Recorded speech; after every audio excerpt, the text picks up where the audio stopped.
Maria, estás preparada para olhar para a janelinha? Claro, eu até já ocupei a minha estação de visionamento. Olha, fizeste muito bem porque eu tenho aqui muitos slides para te mostrar. Do Avesso, um podcast sobre moda com Margarida Brito Paes e Maria Ramos Silva. Eu acho que o Alessandro Michele deve ouvir-nos, claramente. Certeza. Já percebeu que adoramos o século XIX e por isso decidiu que o último desfile valentino deveria ter uma forma muito especial. Os convidados assistiram ao evento a partir de um Kaiser Panorama, assim uma estrutura circular que foi de alguma forma precursora do cinema, em que as pessoas iam espreitando para ver os looks das manequins que apareciam lá dentro. Bem, na verdade também lhe podemos chamar Peep Show, porque Pois é o mais que simples, parece, não é verdade.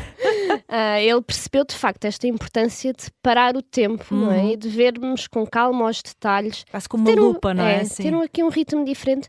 E também, claro, criar imagens e experiências alternativas, porque fotografar por uma janelinha é mais difícil. Eu vi algumas pessoas com o telemóvel em risco, não sei o que é que aquilo deu com o vidro, mas bom, lá tentaram. Olha, isto é algo que de facto sentimos em Paris, desde logo na Semana Masculina, essa tentativa de abrandar. Antes mesmo desse calendário de alta costura, a marca portuguesa Ernest W. Baker estreou-se nos desfiles com um formato muito delicado, contra este ritmo louco da moda, não é? Se quiseres. Eles passaram por um barco que esteve parado num dos cais do Sena e de facto não precisou de andar para ser uma experiência muito bonita. Sim, este parar no tempo, não é? Este zoom é cada vez mais importante, porque há detalhes que de facto só conseguimos perceber, não é? No desfile sequer, sim. Sim, quando as coisas estão mais paradas, e é um formato que tem bastante público. Aliás, basta ver as filas que se formaram no fim de semana para ver a exposição da Dior, que mostra a gramática de formas do Jonathan Anderson, que aconteceu depois do desfile de alta costura da marca. Sim, é incrível. É uma exposição no Museu Rodin, em Paris. Se tiverem a oportunidade, passem por lá. Que junta a coleção de alta costura com as cerâmicas de Madeleine Oudou, que tem um trabalho que também reinterpreta as formas do corpo e que inspirou as formas dos vestidos e também do novo modelo da carteira da marca. E de facto à lupa houve muito mais do que flores naquele desfile. Aliás, até houve um detalhe engraçado aqui nesta história. A Dior depois trouxe uma série de miúdos, não é, da escola para desenharem estas criações ao vivo, criando ali mais um momento também muito pessoal. Exatamente. A ideia destas apresentações que eles chamam Récit é exatamente que as pessoas e o público em geral que não tem acesso ao desfile possa conhecer a coleção de perto e ver, lá está, detalhes que de outra forma são mesmo impossíveis. Sobre a Dior, bem, primeiro aquele cenário de flores, Nós já de facto não foi só flores, passada, mas o cenário das flores é incrível, mas há que lembrar que também não é assim uma novidade do Jonathan Anderson, não é? O John Galliano usou, Raf Simons também no seu debut de alta costura também usou flores, e até o Monsieur Dior tinha assim este fascínio por jardins, por jardins. Para mim até se destacam mais outros detalhes, olha, como os tecidos do século XVIII que foram usados nas carteiras, também retratos assim tipo camafeus, mini pinturas foram transformados aqui em pregadeiras. A coleção teve assim qualquer coisa de gabinete de curiosidades. Depois tinhas os búzios, as pedras, essas coisas, assim como andar a reunir objetos e transformá-los em moda. Portanto, século XVIII eles ainda conseguiram andar mais para trás do que nós habitualmente andamos, não é? Completamente. Começámos no XIX, já estamos ainda mais para trás. Sim, mas depois também trouxeram coisas um bocadinho mais recentes. Olha, também foi aos anos 50, por exemplo, foi visitar os arquivos da marca e encontrou umas almofadas de viagem. Eu adorei isso, sim. Que muito na verdade prático. Parecem, sabes, aquelas almofadas de praia, assim, em forma de feijão, com uma coisinha mais funda para pôr aqui muito elegantes, não é? Pois. Exatamente, e ao que parece o Sr. Dior tinha feito umas coisas dessas para viagem e o Jonathan transformou aquilo numas novas carteiras. Sabes? Também faz lembrar um amendoim. Sim. É muito engraçado.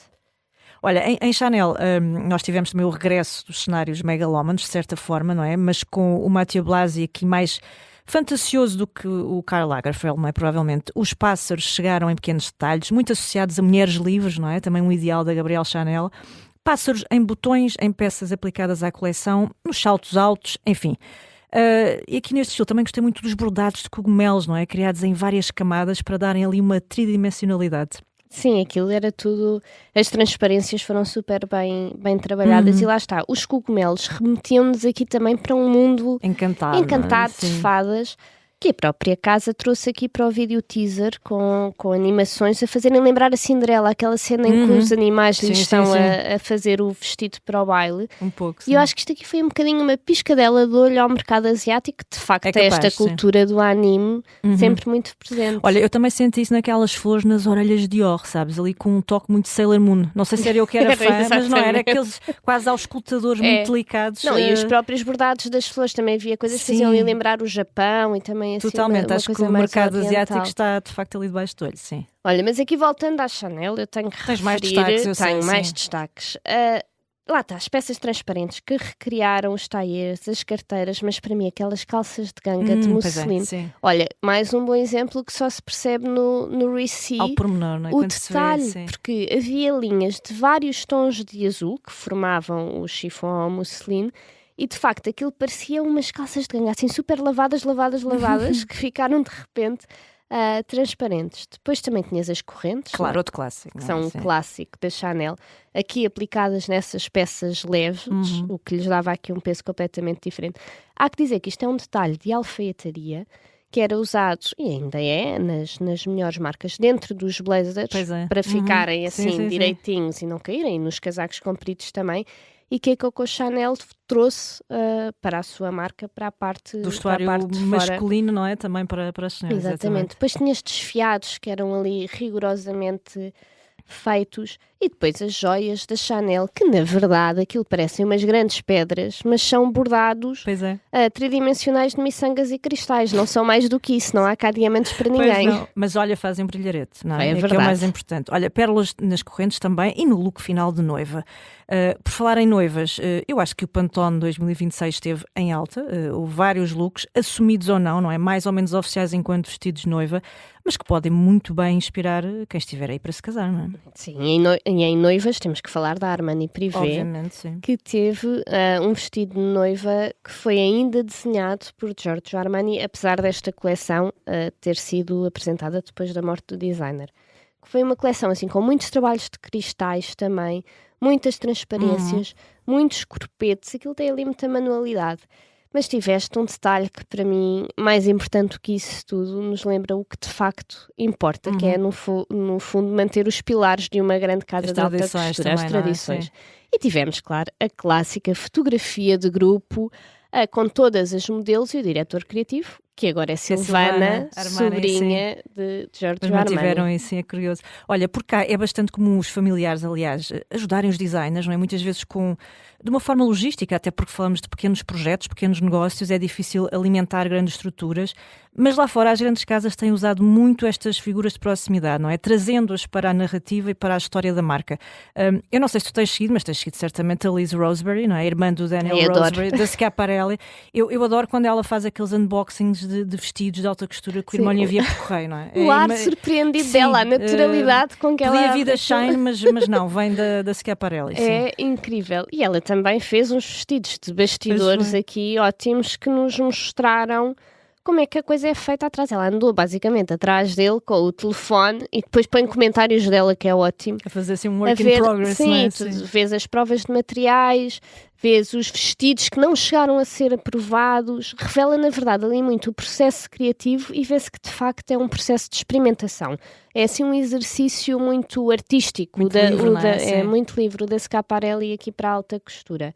O que é que tu achaste ali daquilo? Eu sei que tu gostaste muito desta, não é? Adorei. Ele criou um bestiário humano, basicamente o conceito base da coleção é ver como é que o lado mais obscuro da humanidade pode ser bonito de alguma forma e ir buscar ali imagens que poderiam ser de horror, mas que depois na verdade quando tu vês aquilo é incrível. E tu tens coisas fantásticas, como o uso das penas, por exemplo, que é feito de forma brilhante, porque aquilo cria um efeito holográfico quase tridimensional. E são de facto penas, não tens tecidos técnicos, não tens nada, é pela aplicação natural deste material que isso acontece. Também miçangas, não é? Engraçado. Tu tens um vestido que demorou 4.000 horas a ser bordado, imagina. Ai, Deus do céu. Pois. E os sapatos passa, não nos podemos esquecer. com bicos em resina. Aliás, os bicos apareceram assim por todo que o lado. Dava para afastar pássaros, muita gente indesejada pela rua, imagina. Completamente, não é? Além daquele corpete também, que também tens assim uns bicos no peito, que parece de facto uma arma para ninguém se aproximar. E depois também adorei um detalhe mais delicado, que foram os bordados. Tu tens as rendas, parece que as flores das rendas são aplicadas em cima de agulhas para criar tridimensionalidade. Portanto, aquilo ao longe parece só uma tela plana, 2D plana de renda, e na verdade tem relevo por causa dessa técnica, que também é super delicada. E claro, as joias roubadas do Museu do Louvre. Sim, não foram umas próprias joias roubadas, não teríamos outra notícia, não é? Mas uma inspiração nisso. Sim, que foram usadas aqui pela Teyana Taylor à entrada do desfile, mas depois também tiveste peças de arquivo da marca, peças que foram recriadas, e lá está, muitas delas onde foram inseridas também umas cabeças de pássaros e assim umas bestas, tudo em resina, mas olha, aquilo é tão realista, parece que aquilo vai sair dali a voar a qualquer momento. Pois é, olha, depois tivemos assim um trampolim incrível, provavelmente. Vimos Bad Bunny nos Grammys esta semana a vestir uma criação do Daniel Roseberry para a Schiaparelli. Há quem diga que fará mais pela marca que 1000 desfiles, não é? A ver, vamos. Ele de facto é uma mega celebridade, está aí na crista da onda. O que sabemos é que todo esse trabalho de Orif que tu acabaste de descrever contrasta por completo com o que vimos, por exemplo, em Alexis Mabille, não é? Que ideia foi esta de apresentar todo um desfile em inteligência artificial? É que, bem, nem sequer é inovador, não é? Porque, na medida em que já tanta gente está a explorar esta ferramenta para produzir imagens, vídeos, até maquetes de uma ideia a tornar real no futuro, isto faz algum sentido? Bem, para mim não faz, para ele com certeza deve ter feito, mas eu acho que não faz, e até mete aqui um bocadinho em causa o trabalho dos artesãos, não é? Sim, dos outros designers, não é? A Semana de Moda de Alta Costura tem regras específicas. Muito fechadas, não é? Muito fechadas. Uma delas é que tu apresentes coisas que na maioria é tudo feito à mão, aquilo é cozido à mão, os próprios bordados, a aplicação de pedras, é tudo feito à mão, não é com máquinas de costura, não é com máquinas automáticas. Os moldes... tu quando crias uma peça de alta costura não podes depois ir produzir aquilo em mass market a seguir, só podes fazer, se não me engano, acho que são entre 1 e 3, acho eu, por isso. Algumas cópias, corpo, obviamente, não é? Exatamente, tem que ser tudo ajustado ao corpo das clientes. Bespoke, sim. Portanto, de repente apresentar umas coisas feitas, além de que tens que ter costureiros in-house todo o ano a trabalhar para isto, portanto... É uma máquina, isto sim é uma máquina, não é? Mas uma máquina artesanal, digamos assim. Apresentares uma coleção de inteligência artificial, bem, não faz qualquer sentido, para mim. Sim, se calhar foi, enfim, há uma tentativa de criar surpresa aqui no meio de tanto caos, provavelmente frustrada, não sabemos. Para já, eu não percebi bem também aquele desfile inesperado de Saint Laurent, a meio da semana de alta costura. Acho que ninguém percebeu muito bem. Acho que ficou ali perdido, teve pouca cobertura. Vimos Kate Moss, que é sempre, enfim, uma alegria, uma coisa agradável, mas pronto, pouco mais do que isso, não é? Sim, olha, quem teve cobertura foi a Lauren Bessos. Bem, muito mais, muito mais. Que nos últimos tempos aqui se tem vindo a infiltrar neste circuito da moda e que andou por Paris, imagina, quase de braço dado com a Anna Wintour. Aquilo estavam ali BFFs.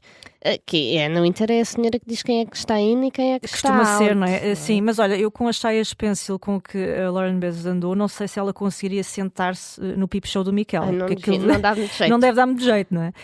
A internet encheu-se de piadas, claro. Diz que tudo o que a Lauren veste, bem, por mais caro que pareça, na verdade, dá a ideia que foi encomendado na Amazon. As pessoas também não são simpáticas. Sim, não é? Até as encomendas da irmã do Roseberry têm a melhor aspecto. Sim, isso é verdade, sim.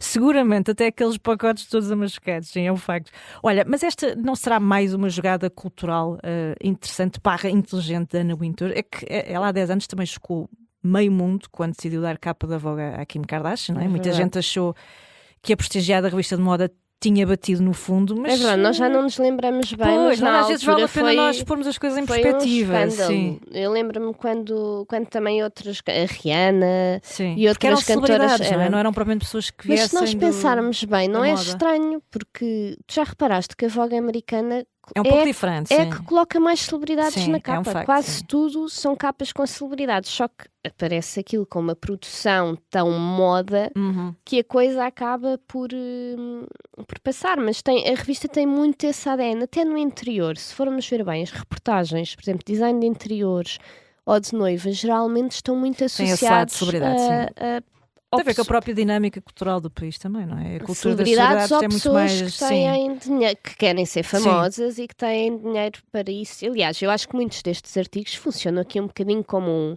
rubeçadinho para ver se a revista encontra donativos e financiamentos, porque de facto hoje em dia vive muito disso. Aliás, não nos podemos esquecer que a Met Gala deste ano vai ser paga pelo Besses, não é? Portanto... Ele quererá ter uma palavra a dizer para si e para a sua senhora, é verdade. Isto explica que ela ande em tour pelas semanas de moda com a melhor guia turística que há nesta área. É a senhora que no fundo abre a porta do grande evento do ano, do ponto de vista de moda. Olha, também faz parte deste circo um certo teatro, não é? Lá está, como se nós estivéssemos num desfile Victoria and Rolf. Que também foi muito este isso, último foi muito um teatro. Sim.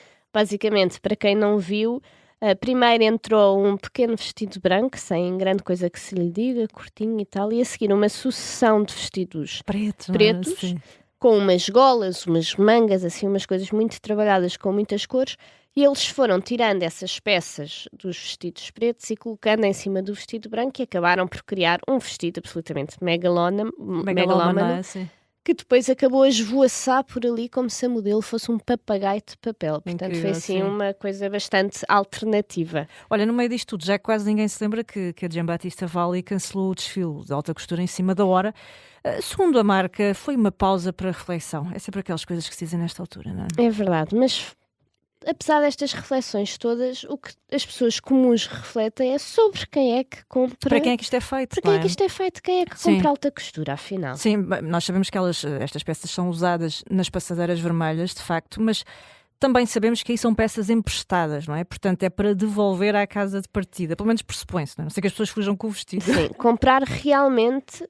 são poucas. Os números dizem-nos que em todo o mundo haverá cerca de entre 2.000 e 4.000 clientes de alta costura, mas apenas 200 ou 300 regulares, são consumidores regulares. Portanto, isto é mesmo uma coisa muito, muito reduzida. E estamos a falar de mercados como Rússia, China, Médio Oriente e também Estados Unidos, alguma coisa. Olha, também de marcas em certos mercados emergentes como a Índia, não é? A Gaurav Gupta, não é? A Gaurav Gupta, por exemplo, tem cada vez mais peso.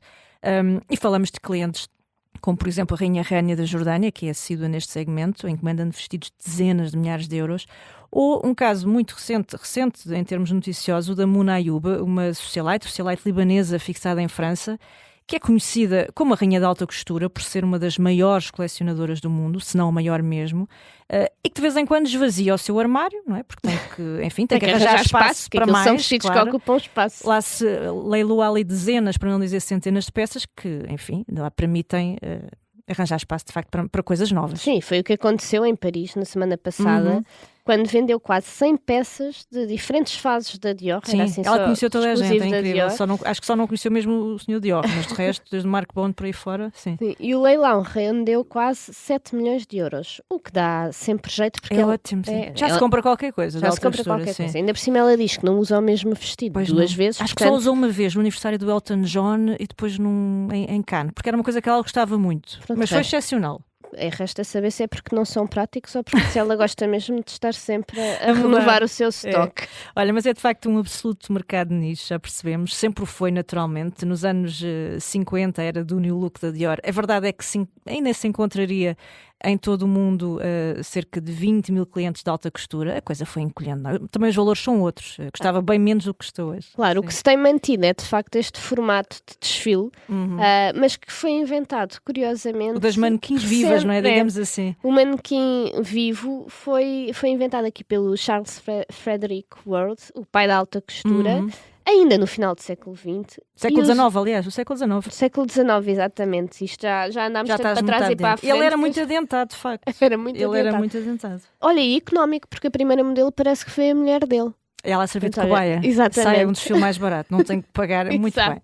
Olha, o movimento de facto não demoraria a surgir nestes espetáculos. No começo do século XX, agora sim, a inglesa Lady Duff Gordon, que era assim uma espécie de designer, pioneira, costureira, criadora de moda, foi uma das primeiras a montar um espetáculo com manequins, cenografia, luzes, uma entrada coreografada e, muito importante, uma assistência por convite. Mas sabes o melhor? É que a Lauren Bezos até pode ter ido ao espaço, mas esta senhora de que falas sobreviveu ao Titanic. É verdade, é incrível, não é? E olha, também teve muitas chatices porque parece que depois descobriu que vendia vestidos que não eram desenhados por ela. Olha, é sempre bom dizer adeus com um escândalo. Mais valia ter zarpado, ter ficado em Nova Iorque. Olha, até porque usar em todas as épocas, como vimos. Portanto, até para a semana. Até para a semana.